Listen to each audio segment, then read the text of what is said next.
વડોદરા મહાનગરપાલિકા દ્વારા 7 પ્લોટની હરાજી કરીને વેચાણ કરવાની પ્રક્રિયા શરૂ કરવામાં આવી છે, જેમાં તાંદલજામાં સાંસદ યુસુફ પઠાણના નામે ચર્ચામાં રહેલો પ્લોટ પણ સામેલ હોવાનું સામે આવ્યું છે।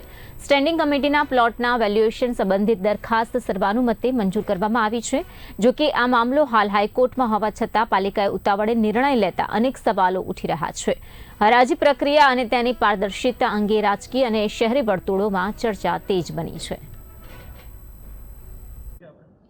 7 પ્લોટ આજે હરાજી માટે થઈને મૂકેલા છે। અમુકમાં દબાણનો વિષય છે, કોર્ટ મેટરનો પણ વિષય છે, પણ દરેક વસ્તુને અત્યારે ધ્યાનમાં લઈને આપણે એ વસ્તુને 7 પ્લોટોને હરાજી માટે મૂકેલા છે। આપે આ દરખાસ્ત સ્ટડી કર્યું હશે, એ દરખાસ્તમાં કયા કયા વિષયો છે? કેમ કે જ્યારે કોર્ટ મેટર છે, કોણ છે એમાં, કોણ છે યુસુફ પઠાણ કોઈ છે એમાં? ધ્યાનમાં આવ્યું છે એક પ્લોટ એમને દબાણ કરીને રાખેલો છે। કોર્ટ મેટર પણ ચાલી રહી છે।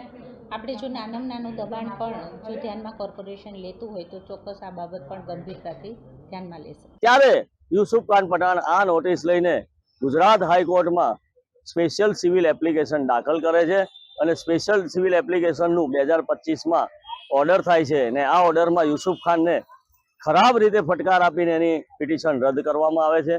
આ રદ થયેલી પિટિશનને લઈ ને યુસુફ ખાન મહેમૂદ ખાન પઠાણ નામદાર ચીફ જસ્ટિસ ઓફ ગુજરાત પાસે એક એલપીએ દાખલ કરે છે અને એલપીએ દાખલ કરેલી છે એની ગયા 15 તારીખે એટલે 4 દિવસ પહેલા સુનાવણી હતી। એમાં ચીફ જસ્ટિસ ઓફ ગુજરાત સાહેબે ખૂબ ગંભીર રીતે યુસુફ ખાન પઠાણના વકીલને જણાવેલું છે કે તમે જેટલું મોડું કરશો એટલું વધારે પેનલ્ટી ભરવી પડશે।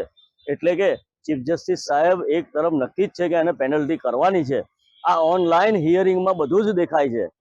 કેસ ચાલુ છે, 4 અઠવાડિયાનો ટાઈમ આપેલો છે, ત્યારે બીજી તરફ આ કોર્પોરેશન યુસુફ ખાન મહેમૂદ ખાન પઠાણ ઉપર મહેરબાન થઈ જાય છે, ફરી મહેરબાન થઈ જાય છે અને કેસની સુનાવણી આગામી 4 અઠવાડિયા બાદ થાય એ પહેલા ફરી આ પ્લોટની હરાજી ગોઠવી દઈ, નવો ભાવ કરી ને ફરી હરાજીનો સમય ગોઠવી દઈ અને યુસુફ ખાન પઠાણને આપી દઈ અને નામદાર કોર્ટને મુશ્કેલીમાં મૂકવાનો કે અપમાનિત થવાનો વારો આવે એવું સર્જન